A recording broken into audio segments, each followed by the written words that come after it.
노태학 선관위원장이 선관위에서 벌어진 간부 자녀 특혜 채용 논란과 관련해 전수조사 계획을 밝히며 사과했습니다. 관련 의혹은 11건으로 늘었습니다. 검찰이 민주당 전당대회 돈봉투 의혹 피의자인 윤관석 의원이 당시 송영길 전 대표의 경쟁 캠프에서 금품을 뿌린다는 정보를 접하고 돈봉투 살포를 계획한 것으로 파악했습니다. 두 의원에 대한 체포동의안은 국회 본회의에 보고됐습니다. 비대면 진료가 모레부터 재진 환자를 대상으로 이뤄집니다. 의료기관과 약국이 받는 수가는 30% 높게 책정돼 국민 부담 가중이 지적됐습니다. 슈퍼태풍으로 일주일여 발이 묶였다 귀국한 우리 관광객들이 악몽 그 자체였던 상황을 전했습니다. 응급실 진료 비용은 우리 돈으로 130만 원이 넘어 관광객들끼리 약을 나누기도 했습니다. 경기도 용인에서 교통사고를 당한 70대가 2시간여 병원을 찾아 헤매다 숨졌습니다. 11개 종합병원이 수용 불가 입장을 전한 것으로 파악됐습니다. 내일부터 스마트폰을 이용해 신용대출을 갈아탈 수 있게 됩니다. 금리 인하가 전망됐습니다. 한국전쟁 당시 낙동강 전투에 참전했다 전사한 미군 영웅이 73년 만에 고향으로 돌아갔습니다.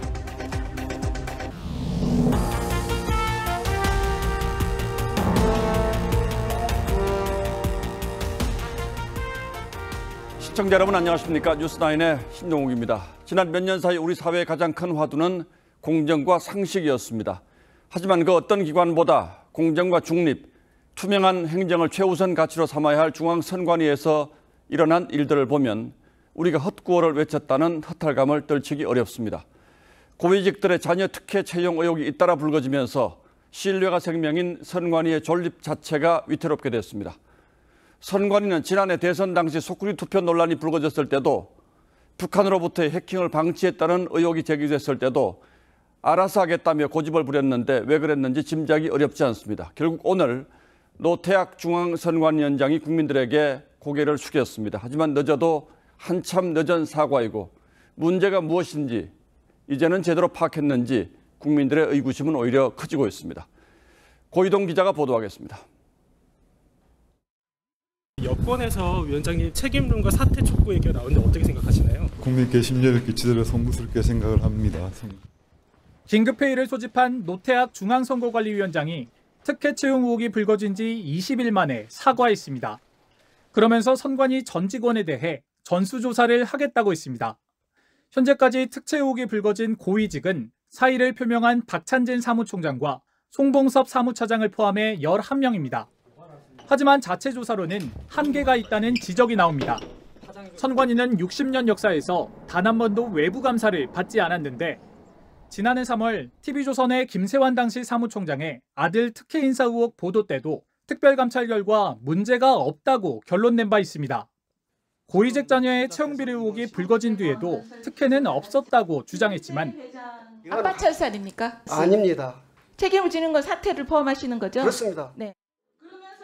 여당을 통해 구체적인 사실들이 드러나자 뒤늦게 자체 조사를 약속했습니다. 이 때문에 여권은 물론 법조계에서도 감사원 감사나 검찰 수사가 필요하다는 주장에 힘이 실리고 있습니다. 이렇게 내부적으로 골맞다는 것은 충격적입니다. 선관위 내부의 자체 수사가 아니라 철저한 수사가 필요할. 선관위는 내일 내부 특별감사 결과를 발표하면서 수사 의뢰나 권익위 조사에 대한 입장을 낼 예정입니다.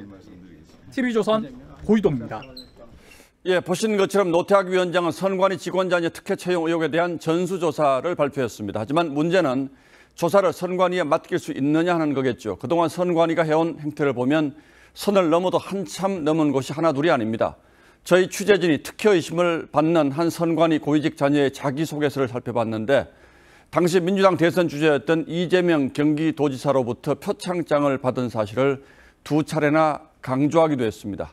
이 응시자는 아버지 동료로부터 만점을 받았고 결국 합격했죠. 최민식 기자가 단독 취재했습니다. 신우용 제주선관위 상임위원회 자녀 신모 씨가 작성한 2021년 서울선관위 경력시험 응시 원서입니다. 경기도 안성시 공무원이었던 신 씨는 자신의 주요 경력으로 재난기본소득 업무를 잘 처리해 당시 이재명 경기지사로부터 표창을 받았다고 적었습니다.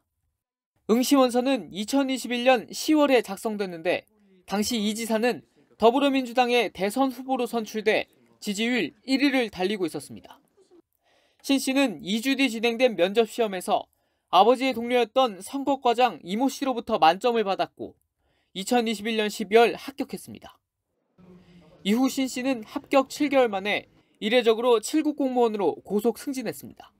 말도 안 되는 거죠. 왜 정치적 편향성이 계속 이렇게 지속되고 있는지 그것을 보여주는 대표적 사례라고 보고 있습니다. 그동안 선관위 특혜 채용 의혹은 6건이었지만 자체 조사에서 5건이 추가로 확인됐습니다.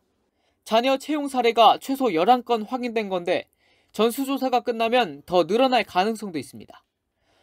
국민의힘은 노태학 선관위원장의 사퇴를 요구했습니다. 썩을 대로 썩은 선관위 조직에 개혁의 칼날을 들이댈 용기와 배짱이 없다면 그 자리에서 내려오는 것이 도리일 것입니다. TV조선 최민식입니다. 선관위가 어떤 곳입니까? 그야말로 공명정대한 선거관리가 생명이죠. 그런데 자신들의 문제는 이렇게 관대했던 이유가 뭘까요? 홍영 기자와 그 뿌리를 따져보겠습니다. 자, 홍 기자, 일단 선관위 직원 수가 얼마나 됩니까? 네, 선관위는 그 몸집을 꾸준히 키워왔는데요. 이 창설 당시에 300명대였던 선관위 직원은 지난해 기준으로 3,000명에 육박합니다. 이 선관위는 수사기관에 준하는 강력한 조사권도 갖고 있는데요. 출석 요구권과 장소 출입권이 있고 필요하면 법원의 허가 없이 계좌 추적도 가능합니다. 이 선관위 조사에 응하지 않으면 처벌받을 수도 있습니다. 민주주의 제도를 지탱하는 최일선의 감독관이라고 할 수도 있죠. 그래서 선관위원 구성은 헌법에 명시되어 있잖아요. 네, 그렇습니다. 우리 헌법에 보면 선관위원 9명은 대통령과 국회, 대법원장이 이 3명씩 나눠서 지명하고 이 위원장은 위원들 중에서 뽑도록 돼 있습니다. 예. 하지만 실질적으로는 이 대법원장이 지명하는 대법관이 줄곧 선관위원장을 맡아왔습니다. 아무런 규정이 없지만 60년 동안 이어온 관례였습니다. 선관위의 역할을 소극적으로 생각해서 그냥 법관이면 공정하다, 균형 있다 뭐 이렇게 생각해서 법관들이 만든 것을 관례화해 온 것으로 보이죠. 정치적 자율과 독립이라고 하는 것을 국민적 도덕적 감시로부터의 자율성 뭐 그런 걸 생각한 게 아닌가. 예, 100번 맞는 말씀입니다. 법관이 위원장을 맡는 건 삼권 분립 원칙에도 어긋나는 것 아닌가요? 네, 그렇습니다. 이 겸직은 근본적으로 권력 분립의 원리와도 맞지 않고요. 또 사법부가 한다고 해서 정치적인 중립성이 보장되는 것도 아니라는 지적이 나옵니다. 이 김명수 대법원장이 지명한 노태학 선관위원장을 비롯해서 이 문재인 정권과 가까운 인사는 전체 9명의 선관위원 가운데 7명에 이릅니다.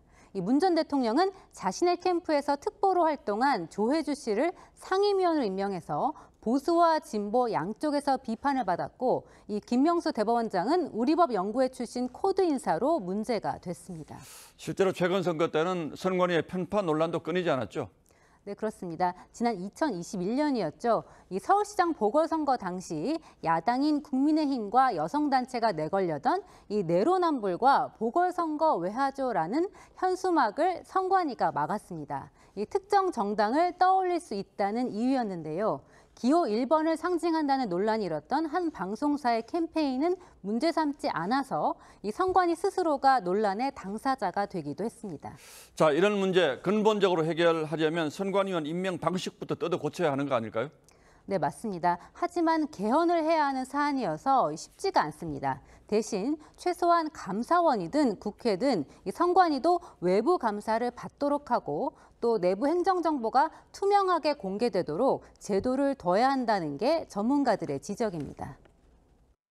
지금 선관위의 경우에는 선관위의 내부 정보가 자신들이 알리고 싶은 내용만 알리고 그 외의 정보에 대해서는 우리 국민이 의외로 많이 알지 못하고 있습니다. 행정의 투명성이 확보되어야만 지금의 선관위의 문제가 조금이라도 불식될 수 있을 것이라고. 헌법상 독립기관이라는 특수한 지위를 자신들 편할 때만 방패로 활용해 왔다면 이번 기회에 싹 뜯어 고쳐야 되겠죠. 홍영 기자 잘 들었습니다.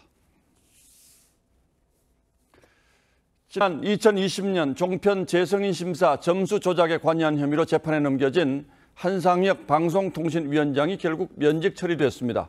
현 정부 들어서 장관급 임기제 기관장이 면직된 건 이번이 처음입니다. 대통령실은 그만큼 사안이 심각하다고 판단했지만 한 위원장은 법적 대응하겠다며 강하게 반발했습니다. 황선영 기자가 보도합니다. 지난 23일 한상혁 방통위원장 면직에 대한 청문 절차를 진행한 인사혁신처는 일주일 만에 윤석열 대통령에게 면직안을 제청했습니다. 보고를 받은 윤 대통령은 곧바로 이를 재가했습니다. 한 위원장은 2020년 TV조선 재승인 평가 점수 조작에 관여했다는 의혹을 받고 위계에 의한 공무집행 방해와 직권남용, 허위 공문서 작성 혐의로 지난 2일 불구속 기소됐습니다. 대통령실 관계자는 공정성을 잣대로 언론을 규제하는 책임자가 불공정 행위에 관여됐다면 업무에서 배제하는 게 원칙에 부합한다고 했습니다. 2008년 방통위 설립 후 첫 위원장 면직 사례로 현 정부 들어 장관급 임기제 기관장이 면직된 것도 처음입니다. 한 위원장은 하늘을 우러러 한 점 부끄러움이 없다며 면직 처분 취소 청구와 효력 정지 신청을 포함한 법적 대응에 나서겠다고 했습니다. 충분히 다툼의 소지가 있는 법원도 그렇게 판단한 형사소추 사실만 가지고 그 국가공무원법상의 일반 규정들을 적용을 해서 면직을 하는 것은 매우 부당하다고 생각을 합니다.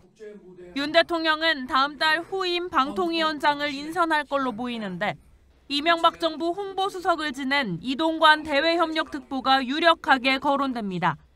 TV조선 황선영입니다. 대통령실은 이례적으로 긴 입장문을 내고 한 위원장에 대한 면직 처분을 재가한 이유를 구체적으로 설명했습니다. 한 위원장 본인이 최소 3가지 현행법을 위반하는 중대 범죄를 저질러 방통위원장으로서 정상적인 직무 수행이 불가능한 상황에 이르렀다고 설명했습니다. 이어서 홍현주 기자가 보도합니다. 대통령실은 검찰 공소장과 청문 자료를 인용해 지난 2020년 재승인 심사에서 TV조선이 기준 점수를 넘겼다는 방통위 직원의 보고에 한상혁 위원장이 미치겠네, 욕을 좀 먹겠네라며 불만을 표시해 방통위원장으로서의 공정성을 저버렸다고 지적했습니다. 평가 점수가 과락으로 사후 재수정됐다는 보고를 받고도 이런 사실을 모르는 방통위원들을 속여 조건부 재승인 결정이 내려지게 하는 등 위계로서 공무집행을 방해했다는 겁니다. 민원련 소속 특정 인사를 재승인 심사위원에 포함하도록 직접 지시하고 재승인 유효기간을 4년에서 3년으로 단축시키는 등 방통위원장의 직권을 남용했다고 지적했습니다. 대통령실은 또 방통위가 TV조선 점수 평가에 직접 관여하지 않았다는 허위 보도자료를 배포한 점도 법 위반으로 판단했습니다. 방통위원장으로서 지휘감독 책임과 의무를 위배해 3명이 구속 기소되는 초유의 사태가 발생했고 본인이 직접 중대범죄를 저질러 정상적 직무 수행이 불가능한 상황에 이르렀다는 겁니다. 민주당은 총선을 앞둔 노골적인 언론 장악 의도라고 반발했지만 윤석열 정권이 방송 장악을 위해 어디까지 무모해질 작정입니까? 국민의힘은 문재인 정부부터 정치적 편향성을 보여온 방통위 개혁의 신호탄이라고 평가했습니다. 한쪽으로 기울어진 지상파 방송과 또 다른 언론에 대한 개혁의 열쇠가 될 것입니다. TV조선 홍현주입니다. 민주당 돈봉투 살포 사건의 핵심 인물인 윤관석, 이성만 두 의원에 대한 체포동의안이 국회 본회의에 보고됐습니다. 영장 청구서에는 송영길 당시 후보에 대한 지지세가 꺾이고 경쟁 캠프가 금품을 뿌린다는 정보까지 입수하자 돈봉투 살포를 계획했다는 구체적인 정황도 적시됐습니다. 2021년 4월 전당대회를 앞둔 민주당에서 어떤 일이 있었는지 권영석 기자가 취재했습니다. 현역 의원 10여 명에게 300만 원짜리 돈봉투 20개를 뿌린 혐의를 받는 윤관석 의원. 국회 본회의에 제출된 체포동의안 요구서에 당시 상황이 구체적으로 담겼습니다. 2021년 4월 말 윤 의원이 일부 지역에서 송영길 당대표 후보 지지율이 2위로 밀리고 상대 캠프에서 금품을 제공한다는 정보까지 들려오자 현금 살포를 지시했다는 겁니다. 이후 이정근 전 부총장에게 300만 원 봉투 10개를 전달받았고 이를 대의원과 권리당원 투표 첫날인 4월 28일 송 후보 지지를 호소하며 국회 외교통상위원회 소회의실에서 현역 의원에게 전달한 것으로 봤습니다. 이튿날에도 300만 원 돈 봉투 10개를 더 받아 의원회관에서 건넨 것으로 검찰은 파악했습니다. 먼저 금품을 뿌린 후보가 누군지는 밝히지 않았습니다. 이성만 의원은 지역본부장에 전달할 자금 등 1,100만 원을 조달하고 윤 의원으로부터 300만 원 돈 봉투를 받은 당사자로 지목됐습니다. 조합장에서 선거 같은 데서 몇십만 원씩 주고받잖아요. 일반 국민들 어떻게 되죠? 구속수사를 받지 않습니까? 체포동의안 보고 직후 두 의원은 검찰의 정치행위, 망신주기식 수사라며 반발했습니다. 체포동의안 표결은 12일 임시국회에서 이뤄질 예정입니다. TV조선 권영석입니다. 김남국 의원 문제는 국회 윤리위원회로 가 있습니다. 정상적인 절차라면 시간이 많이 필요하지만 이 문제는 여야를 떠나 정치권 전체의 신뢰와 직결되는 문제여서 국회 윤리위는 징계의 속도를 내고 있습니다. 김 의원은 잠적 이후 아직 공개적인 자리에는 나타나지 않고 있습니다. 정민진 기자가 취재했습니다. 국회 윤리특위가 김남국 의원에 대한 윤리심사 자문위에 징계안 심사를 한 달 안에 끝내기로 했습니다. 이가 없으시면 가결되었음을 선포합니다. 60일이 보장된 심의기간을 절반으로 줄인 뒤 곧바로 징계 소위를 결정하겠다는 겁니다. 국회의원 윤리실천규범을 현저히 위반한 김남국 의원의 징계안은 빠르게 진행되어야 된다. 우리가 관련 내용을 잘 정리하는 것이 꼭 필요하다고 생각됩니다. 국회의원의 징계안은 윤리심사 자문위의 심사를 거친 뒤 윤리특위 소위원회와 전체의 의결을 통해 본회의에서 결정됩니다. 윤리특위는 심사 자문위의 심의 결과가 나오는 대로 김 의원을 불러 소명을 듣기로 했는데 민주당 소속 변재일 윤리특위 위원장은 김 의원이 출석을 거부할 경우 중징계가 불가피하다고 공개 경고했습니다. 윤리특위에서 출석해서 소명할 것을 요청했는데 출석을 거부했다. 그런 경우에는 상당히 징계 수위가 높아질걸요. 국회의원에 대한 징계는 경고와 사과, 30일 이내의 출석 정지, 그리고 제명 딱 4가지입니다. 의원직 제명은 재적의원 3분의 2 이상이 찬성해야 합니다. 지도부의 한 의원은 총선을 위해 김 의원의 결단이 필요하다며 의원직 사퇴를 촉구했습니다. 2주 넘게 두문불출하던 김 의원은 오늘 오후 안산의 지역구 사무실로 들어가는 모습이 카메라에 잡혔는데 징계 심사에 대비하고 있다는 해석이 나옵니다. TV조선 정민진입니다. 정부가 다음 달부터 실시되는 비대면 진료 시범 사업의 허용 범위를 발표했습니다. 비대면 진료는 지난 3년간 국민 1,400만 명이 이용할 정도로 반응이 좋아서 이번엔 규제가 상당히 풀릴 거란 기대가 있었는데 정부의 계획표를 보면 기대에 미치지 못하는 게 사실입니다. 의료 소비자인 국민들의 생각을 얼마나 반영했는지도 의심스럽습니다. 왜 이런 평가가 나오는지 최원영 기자가 취재했습니다. 서울 도봉구의 한 가정의학과 의원. 의사가 화상으로 환자를 진찰합니다. 염증이 있었던 거 있잖아요, 어머니. 어떤지 한번 살짝만 보여드릴까요? 이 병원에서 진료를 받은 적이 있는 60대 여성 환자의 상태를 확인하는 겁니다. 90대 대상포진 환자는 보호자가 곁에서 도와 비대면 진료를 이어갑니다. 약 더 먹어야 되겠다. 수포 덜 내려갔어요. 정부는 이달로 만료되는 비대면 진료를 다음 달부터 시범 사업 형태로 이어가기로 했습니다. 동네 의원이 재진 환자를 대상으로 하는 걸 원칙으로 했고 섬 주민 등은 예외적으로 초진의 경우에도 허용하는 내용입니다. 소아과 오픈런 사태로 수요가 높은 소아 환자는 초진 허용 대상에서 끝내 제외됐습니다. 대신 야간과 휴일에 의사와 상담만 가능하도록 했습니다. 아이를 둔 집에선 불만입니다.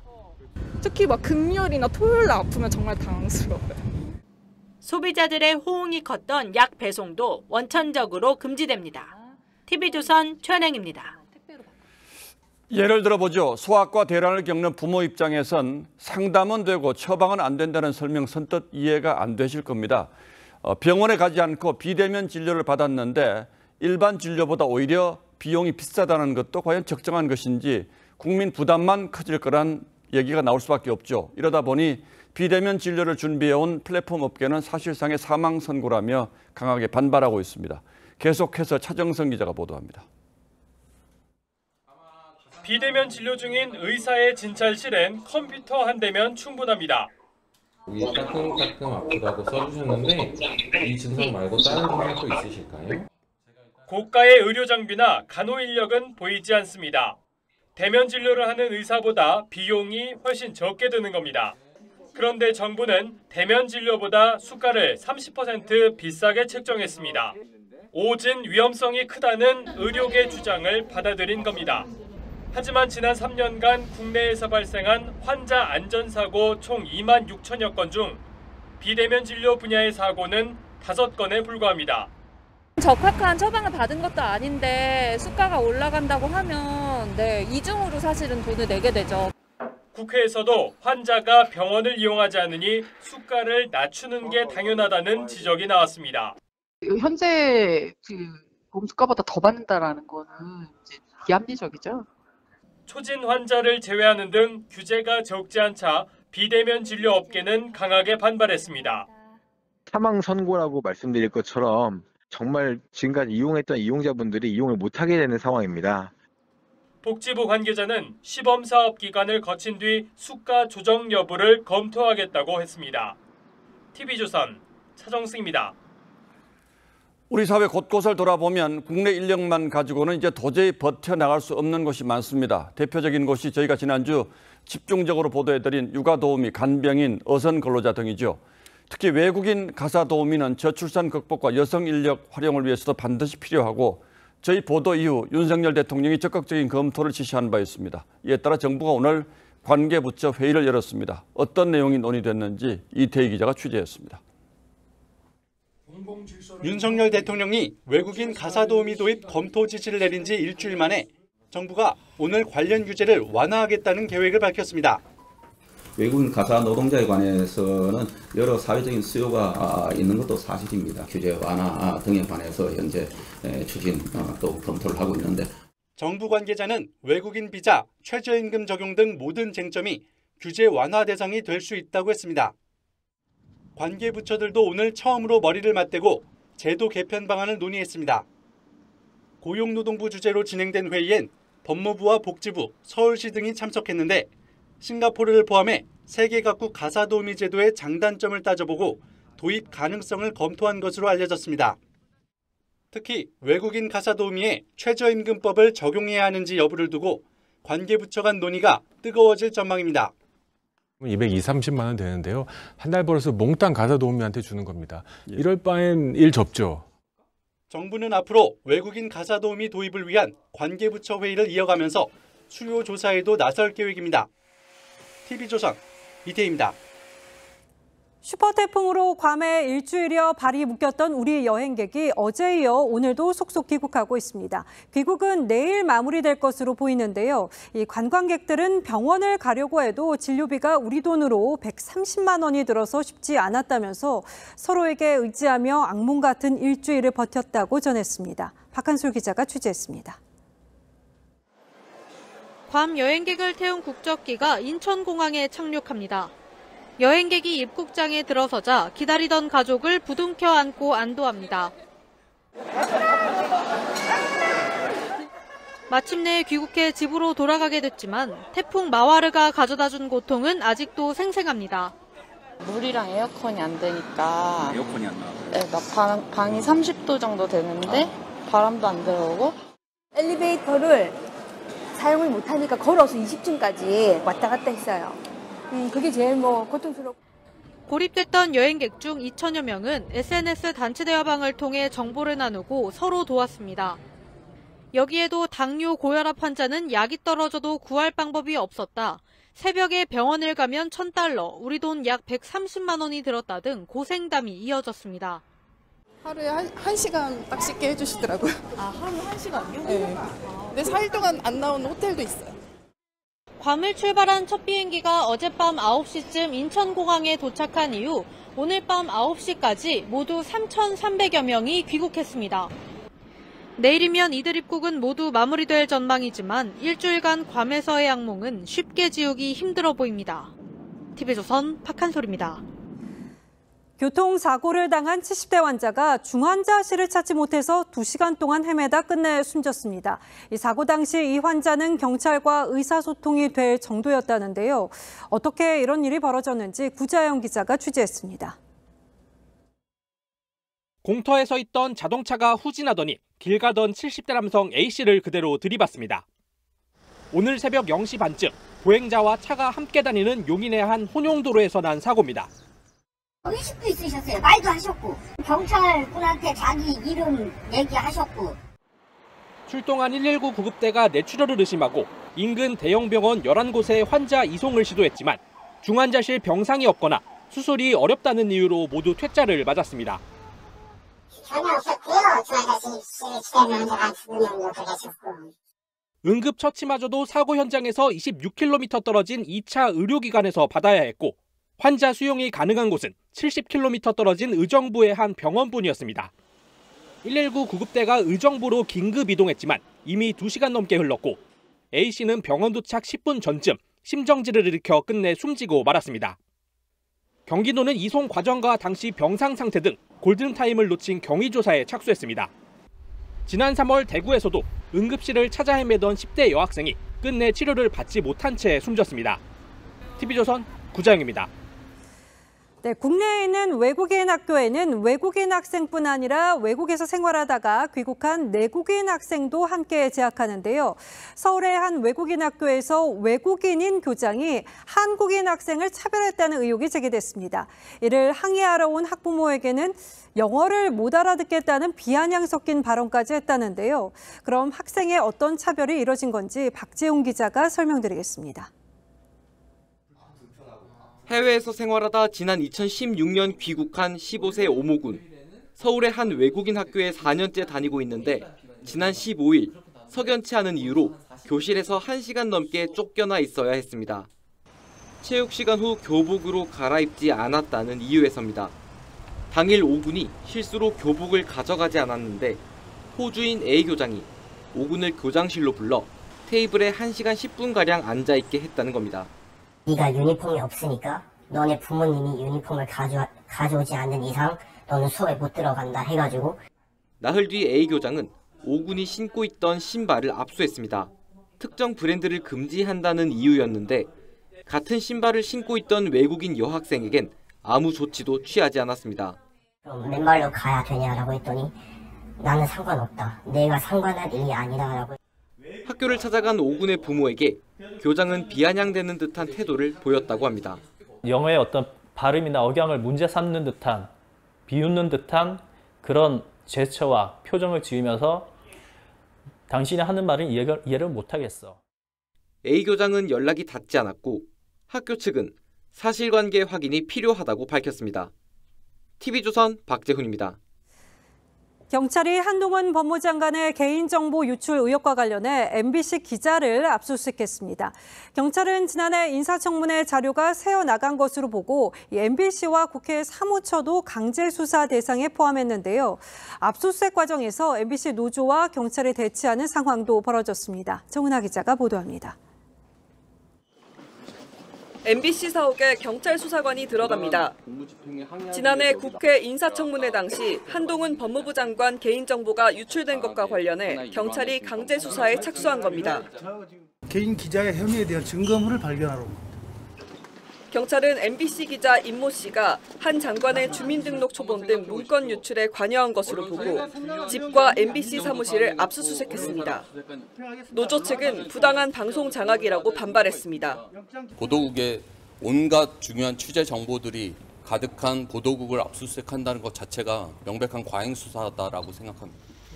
경찰은 국회 사무처에도 수사관을 보내 청문회 당시 국회 제출 자료와 전자 기록 등을 확보했습니다.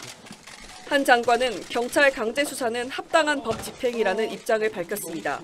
어떤 누구를 해코지하기 위해서 불법적인 정보를 유포하고 그걸 악용하면 안 되는 거는 누구나 동의하지 않겠습니까?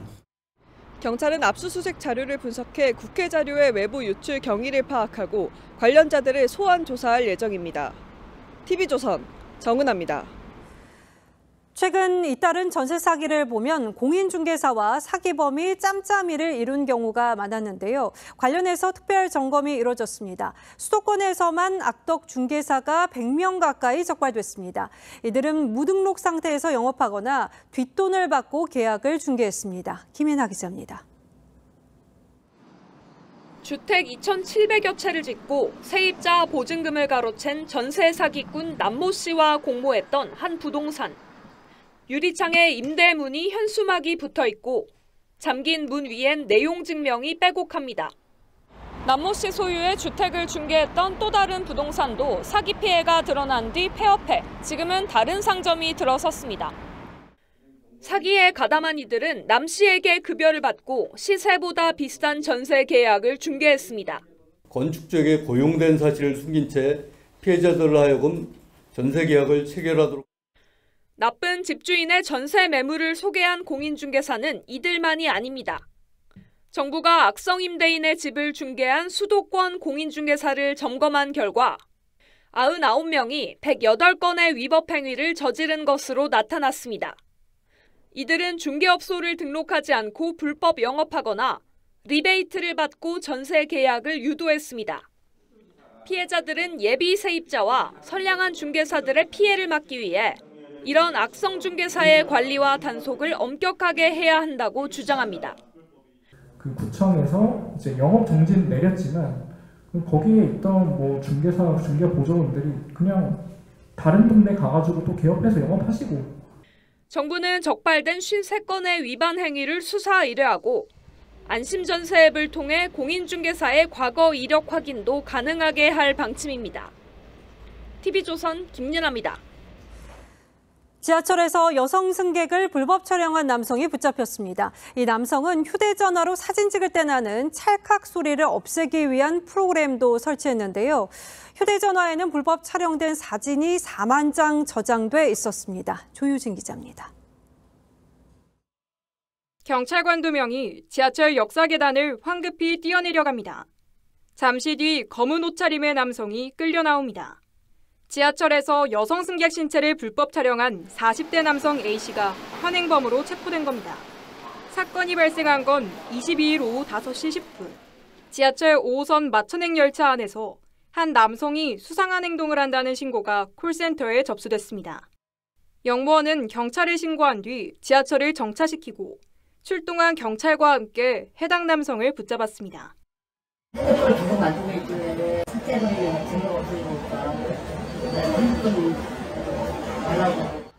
경찰 조사 결과 A씨의 휴대전화에선 2년간 여성을 찍은 불법 촬영물이 4만 개 넘게 나왔습니다.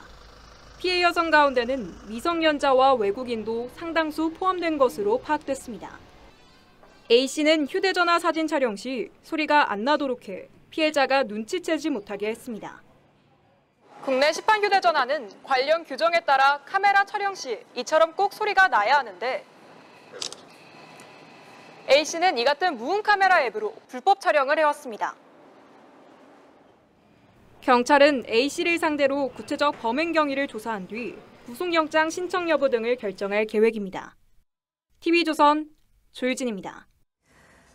미국 반도체 기업 엔비디아가 1분기 깜짝 실적을 공개했습니다. AI 열풍이 만들어낸 결과이기도 한데요. 엔비디아 CEO는 누구든지 컴퓨터에 말 한마디만 하면 이루어지는 시대가 될 거라면서 AI의 무궁무진한 발전을 예측했습니다. AI의 반도체 견인은 우리에게도 호재가 될 전망입니다. 최윤정 기자입니다. 엔비디아의 최고 경영자 젠슨 황이 말을 합니다. Sing it with me. I really like NVIDIA.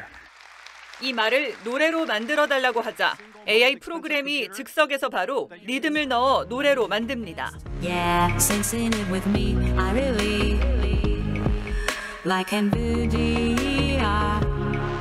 엔비디아는 AI가 산업 전반에 영향을 미칠 것이라며 디지털 격차를 종식시킬 AI 혁명이 올 것이라고 선언했습니다. Everyone is a programmer now. You just have to say something to the computer. 실제 AI 바람을 타고 그래픽 처리 장치, GPU 시장 점유율이 90%에 이르는 엔비디아의 성장세가 폭발적입니다. AI 기술 확산에 조만간 GPU 품귀 현상이 나타날 것이라는 예측까지 나옵니다. GPUs are, this point, considerably harder to get than drugs. AI 열풍은 반도체 업계에도 호재로 작용했습니다. 챗GPT 등 차세대 AI 시스템의 생명줄인 반도체 확보 경쟁이 치열해진 겁니다. 삼성전자와 SK하이닉스는 AI 데이터 처리에 필요한 D램인 고대역폭 메모리 시장의 90%를 선점하고 있습니다. 반도체 수요가 회복될 것 같고요. 메모리 반도체의 저점이 그동안 전망보다 빨리 올 것 같습니다. 전 세계적인 AI 열풍. 그동안 긴 불황의 터널을 걸었던 반도체 업계에 훈풍을 불어넣고 있습니다. TV조선 최윤정입니다. 네, 보셨듯 반도체처럼 우리나라가 또 하나 기술 발전을 이룬 게 바이오 분야인데요. 덕분에 성장이 기대되지만 문제는 규제입니다. 장윤정 기자가 현장의 목소리를 들었습니다. 환자 가슴에 붙여 의사가 실시간으로 심전도를 측정할 수 있게 한 원격 의료기기입니다. 식약처 허가까지 받았지만 현행 의료법에서는 의사가 환자를 직접 만나 진료해야 해 정작 이 기술은 쓰지 못합니다. 현재 규제가 그 기술들의 30%밖에 수용할 수밖에 없는 개발은 이미 완성이 되었으나 스위치를 꺼놓고 기능을 꺼둔 채 시장에 나가는 거죠. 병원 밖 응급 현장에서 쓸 수 있게 크기와 무게를 줄인 휴대용 엑스레이인데 복지부 허가는 받았지만 응급구조사는 의료기사법상 의사, 방사선사 등 취급자가 아니란 이유로 현장에서 활용할 수 없습니다. 응급 상황에서만 어떤 사용자 제한이 좀 풀렸으면 좋겠다라는 내용이에요. 의료인이면 누구나 이렇게 할 수 있게 한다든지 아니면 제2의 반도체라 불리는 바이오 헬스 분야를 비롯해 성장 산업 곳곳에서 규제가 걸림돌이 되자 정부가 규제 개혁에 팔을 걷어붙였습니다.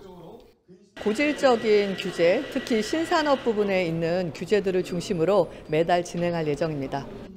중기부는 바이오 분야를 시작으로 모빌리티, 인공지능 등 미래 산업의 규제를 풀어나갈 계획입니다. TV조선 장윤정입니다. 북한이 어제에 이어 연이틀 군 정찰 위성 발사를 예고했습니다. 위성 발사엔 대륙간 탄도미사일 기술이 활용되는 만큼 유엔 안보리 결의 위반인데 마침 오늘 제주에서 핵 확산 방지를 위한 고위급 다자 회의가 개막했습니다. 윤석열 대통령은 북한의 핵 개발을 막기 위한 국제 공조를 강조했고요. 이채림 기자가 보도합니다. 오늘부터 나흘 일정으로 개막한 확산 방지 구상 PSI 고위급 회의에서 우리 정부는 국제 제재가 강화될수록 수법도 진화하고 있다며 북한을 대표적 핵과 대량 살상 무기 확산 행위자로 규정했습니다. 윤석열 대통령도 영상 메시지를 통해 물자와 자금 조달을 막아야 한다고 했습니다. 불법적으로 핵 미사일 개발에 필요한 물자와 자금을 계속 조달하고 있습니다. 우리의 협력은 더욱 굳건해져야 합니다. 올해 출범 20주년을 맞은 PSI는 106개 국가가 참여하는 핵과 대량 살상 무기 확산 방지 협의체로 오늘 회의에선 확산 위협에 대한 대응 조치들이 논의됐습니다. Aggression in Ukraine presents increasing risks. North Korea's pursuit of nuclear weapons and ballistic missiles. 내일 제주 인근 해상에선 한미일과 호주가 참여하는 해상 합동 훈련도 실시됩니다. 오늘 북한 군서열 2위 리병철은 다음 달 군사 정찰 위성을 발사해 미국과 그 추종 무력들의 위험한 군사 행동을 감시하겠다며 재차 발사를 예고했습니다. 고각 발사했던 것과는 좀 다르니까 로켓 추적이라든지 단 분리라든지 뭐 이런 과정들은 점검을 할 수 있는 기회가 된다고 봐요. 유엔 안보리 결의는 탄도미사일 프로그램과 관련된 모든 활동을 금지하고 있는데 정찰 위성 발사에 ICBM 기술이 활용된다는 점에서 안보리 결의 위반입니다. TV조선 이채림입니다. 내일부터는 스마트폰에 앱 하나만 설치하면 내가 얼마나 비싼 이자로 은행 대출을 받았는지 확인할 수가 있습니다. 물론 더 유리한 곳이 있다면 곧바로 갈아탈 수도 있죠. 기대를 해보겠습니다. 자세한 방법은 김지아 기자의 목소리로 들어보겠습니다. 내일 오전 9시 가동되는 대출 갈아타기 서비스는 대출 비교 앱이나 주요 금융회사 앱에서 이용할 수 있습니다. 그동안 대출 상품이나 은행을 바꾸려면 각 영업점을 방문해야 했지만 클릭 몇 번으로 쉽게 갈아탈 수 있게 된 겁니다. 많이 편리하겠네요. 은행에 안 가도 되고. 한 번에 해결할 수 있는 부분이 있으니까 시간적으로도 많이. 대상은 10억 이하의 대출 가운데 보증과 담보가 없는 신용대출에 한정됩니다. 앱에서 대환대출 서비스에 들어가 본인 인증을 하면 기존 대출 금리와 갚아야 할 금액 등을 확인할 수 있고 소득과 자산 등을 입력하면 갈아탈 수 있는 대출 상품들을 한눈에 볼 수 있습니다. 다른 대출 상품으로 갈아타면 기존 대출금은 금융결제원 시스템을 통해 자동 상환됩니다. 앱 설치부터 대출 갈아타기 결과 확인까지 걸리는 시간은 15분 안팎이 될 것으로 보입니다. 이번 서비스에 참여한 금융사 등 70여 곳은 중도 상환 해약금을 지원하거나 우대 조건 기준을 낮추는 등 고객 유치 경쟁에 나선 상황. 금융회사의 영업 전략, 소비자의 신용도와 서비스 활용 정도 등에 따라 다양한 결과가 예상됩니다. 금융당국은 여러 예적금 상품을 비교하고 가입할 수 있는 서비스를 오는 6월 출시하고 주택담보대출 갈아타기도 올해 안에 시행할 방침입니다. TV조선 김자입니다. 1950년 한국전쟁 당시 가장 치열했던 낙동강 전투에 참전했다가 전사한 미군 영웅이 있습니다. 당시 18살이었습니다. 그의 유해가 73년 만에 고향으로 돌아갔습니다. 미국은 영웅을 절대 잊지 않는다는 것을 증명하듯 유해 안장식은 참전용사 500여 명과 함께 엄수됐습니다. 김자민 기자입니다. 1950년 9월 화죽지세로 남하하는 북한군을 막기 위해 한국군과 유엔군이 낙동강 방어선에서 목숨을 건 치열한 전투를 벌입니다. 당시 18살이던 미 육군 루터 스토리 상병은 전방에 홀로 남아 부대의 퇴각을 엄호하다 전사했습니다. 미 정부는 최고 무공 훈장을 수여했지만 그의 유해는 찾지 못했습니다. 그러다 지난달 DNA 검사를 통해 전사자 유골에서 스토리 상병의 신원을 확인했습니다. 스토리 상병이 꿈에 그리던 고향 조지아주에 돌아오기까지 걸린 시간은 73년. 미 현충일에 맞춰 열린 유해 안장식에는 한국에서 복무한 전역 군인들과 베트남 참전 용사 등 500여 명이 함께했습니다. I'm just glad he's back and that he's going to be with us. 바이든 미 대통령은 현충일 기념사에서 조국을 위해 목숨을 바친 이들을 잊지 말아야 한다고 강조했습니다. We must never forget the price that was paid to protect our democracy. 지난달 한미 정부는 한국 전쟁 당시 실종된 장병들을 끝까지 찾겠다는 공동 성명을 발표했습니다. TV조선 김자민입니다. 남미 칠레 재판장에 영화 스타워즈의 악당 다스베이더가 섰습니다. 피고인 다스베이더는 30년 동안 냉동형에 처하고 이 광선검을 평생 사용할 수 없다는 처벌을 받았습니다. 법을 조금이나마 쉽게 설명하기 위해 준비한 이벤트 재판이었는데요. 즐거워한 건 어린이뿐이 아니었습니다. 류지영 기자입니다. 검은색 망토에 헬멧, 광선검을 든 다스베이더가 스타워즈 음악에 맞춰 걸어 들어옵니다. 영화 속이 아닌 칠레 법정입니다. 재판에 참석한 실제 판사와 변호사는 웃음기 없이 진지합니다. I am your father. 내가 너의 아버지다는 명대사로 기억되는 광선검 결투에서 아들에게 상해를 입힌 혐의로 피고인석에 앉은 다스베이더. 검찰은 악랄한 행위였다며 무기 냉동형을 구형했고 변호인 측은 선처를 호소했습니다. 재판부가 다스베이더에게 30년 냉동형과 광선검을 영구 사용 금지하는 판단을 내리자 다스베이더의 부하는 반발했습니다. Nuestro Lord tiene que ser liberado. No merece la pena de 30 años. 실제보다 더 진짜 같았던 이 재판은 문화의 날을 맞아 칠레 발파라이소 법원이 마련한 이벤트였습니다. Yo creo que es súper importante que el derecho y la justicia en general sea algo que esté a la vista de todos, algo que todo el pueblo, la ciudadanía chilena pueda realmente conocer.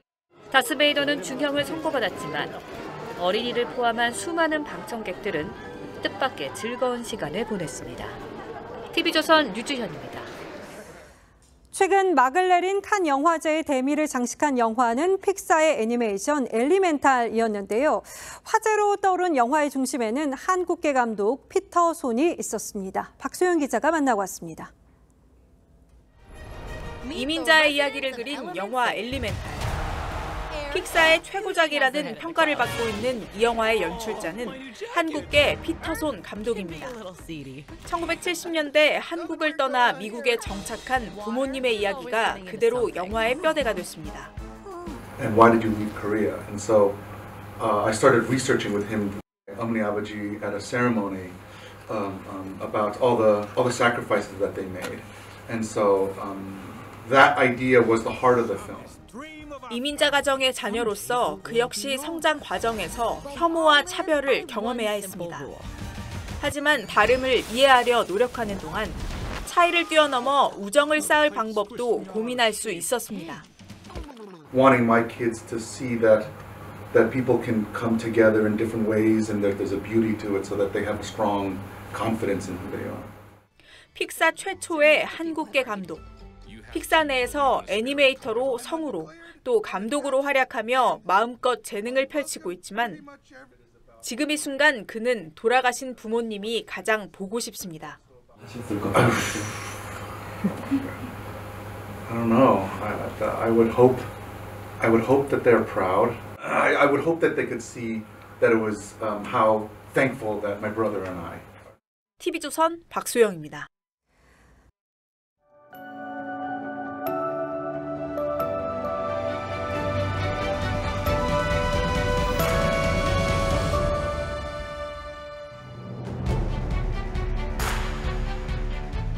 두 아이의 앞날을 위해 우주로 떠나는 아버지를 어린 딸이 말리자 아버지가 말합니다. We're just here to be memories for our kids. Once you're a parent, you're the ghost of your children's future. 늙어버린 딸은 시간 여행에서 돌아온 젊은 아버지와 재회하며 비로소 부모란 어떤 존재인지 깨닫게 되죠. No parent should have to watch their own child die. 화가 장욱진에게 아이가 없는 가족, 아이 없는 삶과 작품이란 존재하지 않았습니다. 가족을 담은 그림들엔 늘 작은 집에 옹기종기 식구들이 모여 있습니다. 그 천진함과 사랑스러움이 관람객 자신의 피부지처럼 살갑게 다가옵니다. 아이가 있어서 가족과 가정이 보석처럼 빛나는 건 예나 지금이나 마찬가지죠. 아이가 세상에 온 후론 비단결 같은 매일이었습니다. 아가는 평화의 동산, 지절되는 기쁨의 시내입니다. 그런데 서울시민 열의 8비 자녀를 경제적 부담으로 느낀다는 조사 결과가 나왔습니다. 세계 주요 도시 15곳 중에서 단연 최고치입니다. 반면 자녀가 인생의 기쁨이라는 응답은 셋 중 2에 그쳐 도쿄, 타이베이 다음으로 낮았습니다. 그리고 기쁨보다 부담이라는 응답이 많이 나온 도시는 서울과 도쿄뿐입니다. 거기에서 두 응답의 격차를 따지면 서울이 도쿄보다 훨씬 큽니다. 삶의 만족도 역시 서울이 꼴찌였습니다. 한국인이 유일하게 삶의 최고 가치로 물질적 행복을 꼽았던 재작년 조사와도 맥이 통합니다. 전체 합산 순위에서 가족이 어뜸이었지만 한국은 물질, 다음으로 건강을 꼽았고 그리고 그 다음으로 가족을 꼽았었죠. 돈벌이도 가족이 행복하게 살기 위한 것일 텐데 가족과 돈의 가치가 뒤집힌 겁니다. 나아가 이제는 가족을 기쁨보다 짐으로 여긴다는 조사가 나오기에 이르렀습니다. 참담하기에 앞서 우리는 왜 이런 세상을 만들었을까 돌아보지 않을 수 없습니다. 세계 최고 수준의 양육비와 폭등한 주거비 그리고 치열한 생존 경쟁을 물론 모르지는 않습니다. 아무리 그렇다고 해도 무자식 상팔자에 돈만 있으면 귀신도 부린다는 반어적, 자조적 탄식이 실제 삶을 지배하는 세상이라면 무슨 희망과 미래가 있겠습니까? 인도의 시성 타고르는 아기의 순진무구함이 신의 뜻이라고 했습니다. 모든 아기는 신이 인간에게 실망하지 않았다는 전가를 지니고 세상에 나온다고 찬미했죠. 그런데 우리네 마음이 이토록 삭막해진 것이 단지 물질 탓일까요? 성실하게 일해 가족과 평범한 행복을 누리려는 사람들을 좌절에 빠뜨린 것도 비단 돈 때문일까요? 질문이 꼬리에 꼬리를 물지만 지금 당장 제가 여러분께 해드릴 답이 없는 게 더 아프게 다가옵니다. 5월 30일 앵커의 시선은 짐이 된 가족이었습니다.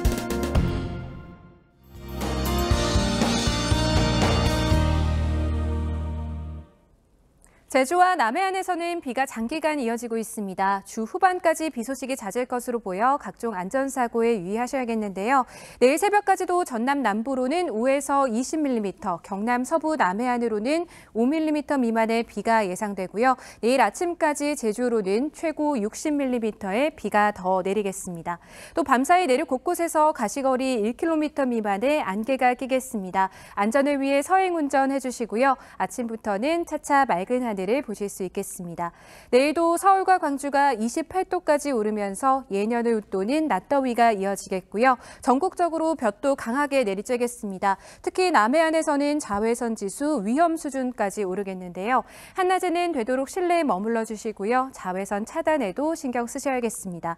당분간 대부분 해상으로 바다 안개가 끼겠고 제주 해안에서는 높은 너울성 파도에 주의하셔야겠습니다. 모레 오전 제주와 남부로는 또다시 비가 내리겠습니다. 날씨였습니다. 예, 5월 30일 화요일 뉴스9는 여기서 모두 마치겠습니다. 시청해주신 여러분 고맙습니다.